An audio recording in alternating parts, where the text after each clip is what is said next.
Good night and welcome to another edition of Sports Monday. I am Paul Lopez. What a weekend for sports in Belize, and tonight we have all the action for you right here. We begin our coverage with what was a highly anticipated football match between Belize and Guatemala in the CONCACAF Nations League tournament. Both teams rumbled in front of a sold-out FFB stadium with a record 3,200 fans in attendance. 3 minutes and 55 seconds into the first half, a pass from Jordi Polanco to Michael Salazar. He sees number 3 Eldon Reno to his right, sets up the pass. Jordi Polanco finds the ball. He takes the shot, but that one went just a bit too high over the crossbar. On the other end of the field, at the 5th minute of play, the ball is received inside the penalty box. A quick pass over the heads of the Belizean defenders. Goalkeeper Charles Tillett sacrificing his body to save that one, and the offside flag is up.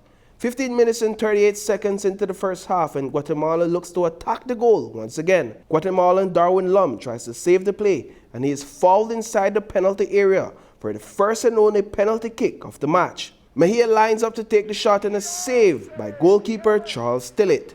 28 minutes, 40 seconds into the game, a corner kick for Belize's Jordi Polanco, defected by Guatemala as they make a quick dash across the field. Pass to number 6 Carlos Mejia, who floats it across to Oscar Castellanos for the header into the goal. Guatemala now leading by 1.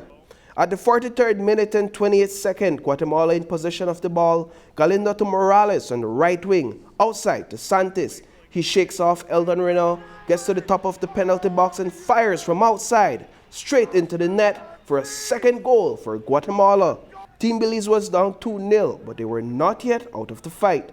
40 seconds into the 2-minute extra time for the first half of the match, number 17 for Belize, Kyle Flowers, takes the corner kick directly to Jordi Polanco, who sends it into the goal with a header. What a stunning play.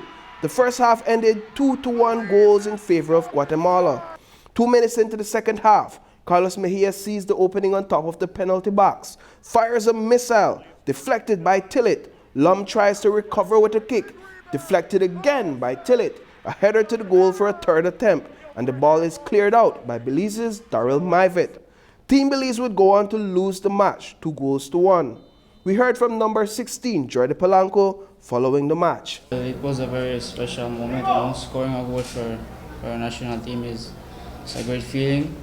It was a 2-1 and that gave us a nice boost, but unfortunately we were able to lose the game, but it was very good. It was a very nice privilege to score a goal. And some may suggest that we weren't pushing enough or we weren't being as offensive as we could have been. Is that your view while we were playing on the field? Yeah, it is. I mean, they were very good defensively. They had a nice block in the defensive line. We tried to break that block, but unfortunately we couldn't. But I'm proud of my team. And now for some junior cycling action as we gear up for the upcoming 2023 Cross Country Cycling Classic. The annual 70-mile race known as the Junior Cross Country Cycling Classic from Columbus Park in San Ignacio Town to the Myron Jones Sporting Complex in Belize City was held on Sunday. A total of 30 junior riders took off from the starting line. 26 minutes into the race just outside of Unitedville, Jalen Briseno for G-Flow Jr. and Delton Rojas for Rolling Shutters BZ Boys made their breakaway from the main peloton. And folks, that would be the story of this race. Though attempted, none of the other riders were able to catch up with these two all the way up to the finish line in Belize City. So the battle for first place was between Briseno and Rojas for 70% of the race. After roughly 3 hours and 40 minutes of riding, Briseno and Rojas are side by side, seconds away from the finish line. Following that spectacular finish, Rojas would officially be declared the 2023 Junior Cross Country Cycling Champion. The plan that I make I get away, solo, my team I work for me, but the break just got early. I had to chase it. Me and Jalen organized and we get away. Then when I finish, I let that go. They catch me back and I beat up on the sprint. So my hard race kudos to Jalen. Jalen a really tough rider. really, really tough. It was a good race, but I don't believe the ending was fair because Rojas came in front of me, which they have it on the video, and he shouldn't do that because when he's in front of me, I can't overtake him because he's there covering me when he should stay in his lane. A bit of frustration there from Briseño, but in the end, Rojas was declared the official winner. The National Secondary School Sports Association hosted its softball nationals on Friday and Saturday inside the Rogers Stadium in Belize City. Following the playoff rounds on Friday night, Belmopan Comprehensive High School females faced off against Independence High School for third place. Belmopan Comprehensive High School defeated IHS females 14-7 runs. The first place matchup in the female category was between Edward Pierre High School and Ladyville Technical High School on Saturday afternoon. At the top of the first inning, number 3 for EPR is on the home plate, ready to bat. The pitcher throws a low ball and the batter is down.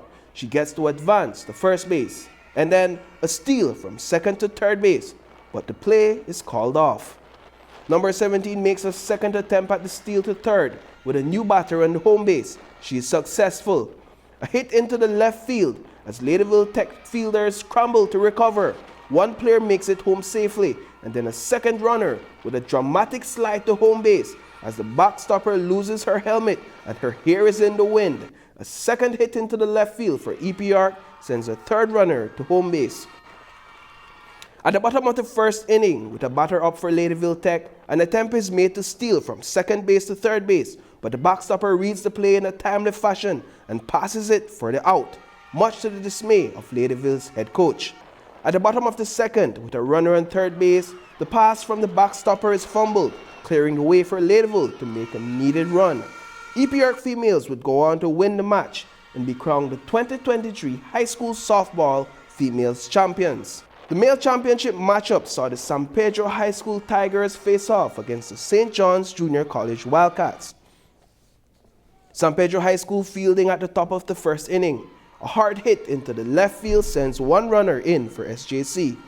Bottom of the first, with a player on the third, the backstopper misses the pitch ball, which leads to a steal at the home base. San Pedro High secured their first run. Top of the third inning, it's a 1-1 ball game with a runner on the second base for SJC. The ball is hit to the right of the field, securing a second run for SJC. Number 15 for SJC positions himself, swings, and it goes into the left field. That's yet another run for SJC and a runner on second base. Still up the top of the third, the backstopper loses sight of the ball after the pitch, and the runner on the third base for SJC takes advantage. At the top of the fourth, with the game score at 4-1 runs in favor of SJC, the Night Skies quickly overtook the stadium. A missed ball by San Pedro's backstopper sends in another run for SJC. At the bottom of the fifth and final inning, San Pedro is up to bat and they must secure 4 points to keep their chances alive. The batter hits the ball to the left. It is stopped by number 13, a throw to first base for a first out. Batter up, the ball is hit down the right side. The runner on third base makes it home for another point. A hit into the left field sends a runner to second base and one to third. The batter times the pitcher perfectly and sends the ball down to the second base fielder. The Sharks took advantage of the play and scores 2 additional points, bringing the match back to a 1-point difference. Number 10 for the Sharks on third base with 1 out in the inning. Ball down the center, first base gets the out, but number 10 makes it home safely to tie the game at 5 apiece. We are now at the bottom of the second extra inning with SJC in the lead, 7-6 points. Runner on the third base, the ball goes down the center field and another run for San Pedro to once again tie the game at 7 apiece.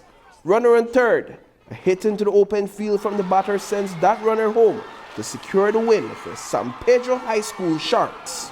As I said before, my team, our strong family, and we coaches train we hard and good to make we get make we not get nervous throughout the plays, right? So we come in strong, we are finished strong, and we team that one big family, so we comfort each other and we come back.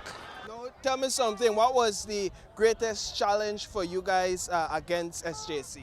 I think the greatest challenge was most of our players I don't think we expected the speed that he was pitching at, and we slowly got accustomed to it, and then we started making our hits and coming back to the game. Congratulations to both champions. The second inter-district rugby tournament was held on Sunday inside the MCC grounds. The tournament saw the Belize City Vikings, the Cayo Baymen, and the Orange Walk Lions face off against each other. The second match of the day was between the Vikings and the Baymen. Vikings in the striped jersey and Baymen in the solid blue. Vikings Ashton Usher with a ball as he sprints down the line and cannot be caught. He makes the first try for the team Vikings. Baymen with the ball is fumbled and turned over. The Viking makes a dash to the boundary line, brought down by a tackle. Quick thinking leads to the pass, ball is loose and the referee makes a call. The player gets in scrum position, ball goes to the Vikings. Usher again easily slips away from his opponent for another try. That match ended with Vikings on top. In the third and final matchup, it was the Cayo Baymen against the Orange Walk Lions. Lions with the ball, runs into trouble and passes to his teammate who attempts to barrel his way through the defense. Moments later, a second attempt at a try. The Lion makes it into the in-goal area, but it wasn't enough to counter the try. In the second half, the Lions attempt to move towards the in-goal area, taken down. Whistle is blown. That matchup ended in favor of the Baymans. Well, folks, that is all we have for you in tonight's coverage of Sports Monday. Until next time, always be mindful that nature is the best playground.